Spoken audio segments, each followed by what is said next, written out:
किसान भाइयों, ठाकुर धर्मपाल सिंह जी का ऑफिशियल यूट्यूब चैनल सब्सक्राइब करना ना भूलें। साथ ही बेल आइकन को भी प्रेस कर दें ताकि अगली वीडियो की सूचना आपको मिल सके। और अगर वीडियो पसंद आती है तो इसे शेयर जरूर करें, क्योंकि ये किसी किसान के काम आ सकती है। किसान भाइयों, आज धान के ऊपर अगर हम चर्चा करें तो 3 विकट संकट पैदा हो गए इस देश के अंदर। सबसे पहला संकट है जल का संकट। धान में अत्यधिक जल का जो उपयोग किया, जो दोहन किया हमने पानी का, और एक भ्रम पैदा कर दिया बिना जल के, बिना पानी के धान हो ही नहीं सकता। तो उससे हमने एक संकट पैदा कर दिया। तो जल बड़ी तेजी के साथ नीचे जा रहा। दूसरा संकट पैदा हुआ पर्यावरण का, प्रदूषण का। अब इतनी पेस्टिसाइड, इतना वो छिड़का जा रहा, इतना वातावरण खराब हुआ, एक वातावरण बिगड़ गया। तो प्रदूषण भी कुछ इस दवाइयों के कारण बढ़ा, जल का प्रदूषण बढ़ा और वायु का भी प्रदूषण बढ़ा दवाइयों के कारण। तो वो भी एक संकट पैदा हो गया। तीसरे, अन्न में जो जहर जा लिया, तो स्वास्थ्य का प्रदूषण, स्वास्थ्य का संकट बढ़ गया। अगर हम देखें जाए, सबसे ज्यादा धान पंजाब और हरियाणा में लगा है। तो आज से 15-20 साल पहले हरियाणा और पंजाब में जल का जो स्तर था भूमि का, वो मात्र 15-20 फुट पे था। आज इस दोहन के कारण और जमीन में जो अज्ञानता के कारण किसान ने पानी दिया और फिर उस पे जो पानी में जो जुताई करता है और ऐसी लेयर बना दी कि पानी रिचार्ज नहीं हो रहा, तो वहां 100 फुट पे वाटर लेवल जा लिया, 150 फुट पे वाटर लेवल जा लिया। एक संकट पैदा हो गया। तो इस कृषि में, धान की कृषि में, इस संकट से कैसे बचाया जा, देश को भी बचाया जा, और किसान का जो खर्चा बढ़ रहा खाद्यों पे, दवाई पे, तेल पे, इस खर्चे को कैसे रोका जा। तो इस संबंध में हम आज का जो विषय है वो धान के ऊपर ही है।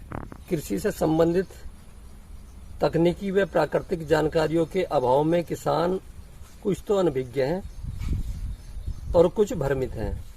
जैसे किसान का भ्रम है कि धान बिना पानी के खेत में पानी भरे हो नहीं सकता। लेकिन ये अभी जो धान है, जो सीधी बुआई का धान है, और सीधे बीज की बुआई करी और मात्र 2-3 पानी में बारिश पे आधारित थी और 1-2 निराई गुड़ाई के उसके, ये धान बहुत अच्छा खड़ा। दूसरा, किसान को भ्रम है कि धान के साथ साथ जो धान में रोग आते हैं, उन रोगों के लिए या तो वो परिस्थिति को जिम्मेदार, भाई वायरस के कारण आ गया रोग या उसके कारण आ गया, लेकिन इसका जो प्रमुख कारण है स्वस्थ बीज न होने के कारण। अगर बीज स्वस्थ है तो रोग 90% कंट्रोल हो जा। अब किसान को ये भी भ्रम है कि स्वस्थ बीज या तो दुकान पे मिलेगा या किसी अच्छी कंपनी का होगा, ये भी एक भ्रम है। जितना स्वस्थ बीज किसान अपने घर पे बना सके, अपने खेत पे बना सके, अपना स्वयं का बीज रख सके, इतना स्वस्थ बीज दुकान पे नहीं मिलता। क्योंकि हर बीज की एक तकनीकी है। जैसे धान का बीज है, अगर धान का बीज हम स्वस्थ लेंगे तो धान के बीज में जो फसल है धान की, वो सबसे पहले ऊपर चोटी से पकनी शुरू हो। तो जो चोटी का दाना होगा वो सबसे पहले पकेगा और पूरा समय मिलेगा उसे परिपक्व होने के लिए, और उसकी जो प्रतिरोधक क्षमता होगी वो बहुत ज्यादा होगी। लेकिन कुछ धान जो बाली में नीचे की तरफ होगा, उसकी पोटास बने, जिसे पोटास कहते हैं, या वो धान अध पका हो और फिर कटने के बाद सूखे, अगर हम उस खेत के धान को हल्के से झाड़ने से, हल्के से हिलाने मात्र से जो दाना झड़ जा, वो स्वस्थ बीज है। अगर ऐसे बीज का हम कलेक्शन कर लें धान के, जो हल्के से चोट में झड़ जा, और वो बार बार चोट लगने से जो झड़ता हो, उतनी ही धान के बीज की गुणवत्ता घटती चली जाएगी। तो धान के बीज को अगर हम हल्के से चोट में झाड़ के और उस बीज का कलेक्शन करें, तो उस बीज में 90% रोग आने का ही नहीं, क्योंकि उसकी रोग प्रतिरोधक क्षमता ज्यादा होगी, इम्यूनिटी पावर ज्यादा होगी। तो किसान भाइयों को बीज के बारे में, जितना बीज स्वस्थ होगा, हम रोग से निजात पा सकें। दूसरे, किसान भाइयों, ये जो कीट लगते हैं धान में, एक रोग आता है होपर का, मच्छर का।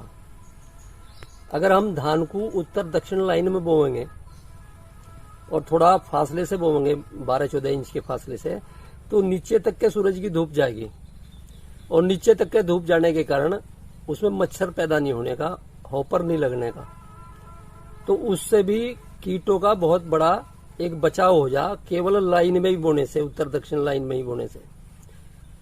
हम जो सघन विधि से धान लगाते हैं, रोपाई करते हैं बिना लाइन के, तो बिना लाइन के धरती पे छांव रहती है और छांव में फंगस के रोग ज्यादा आते हैं और उधर मच्छर ज्यादा पैदा हो जा आजकल आके। तो ये जो हमने धान लगाया हुआ है ये लाइन में लगा हुआ है और लाइन में मच्छर से और उससे निजात मिल जाती है। तो ये भी किसान के खर्चे को कम करता है, दवाइयों को कम करता है। दूसरे, अगर किसान की दवाई और खाद घर का होगा, बीज घर का होगा, तो एक स्वावलंबन है, आत्मनिर्भरता है। हम कितने बाजार पर आधारित हैं और कितने बाजार हमारे ऊपर आधारित हुआ, तो बाजार को हमें अपने ऊपर आश्रित करना, हम बाजार पर आश्रित ना हो, तो हम अपना बीज हो, अपना खाद हो, अपनी दवाई हो, तो सारा अगर हम इस तकनीकी को समझ लें तो हम बहुत आसानी से बहुत खर्चे को घटा सकते हैं। धन्यवाद। धरती कहे पुकार के, धरती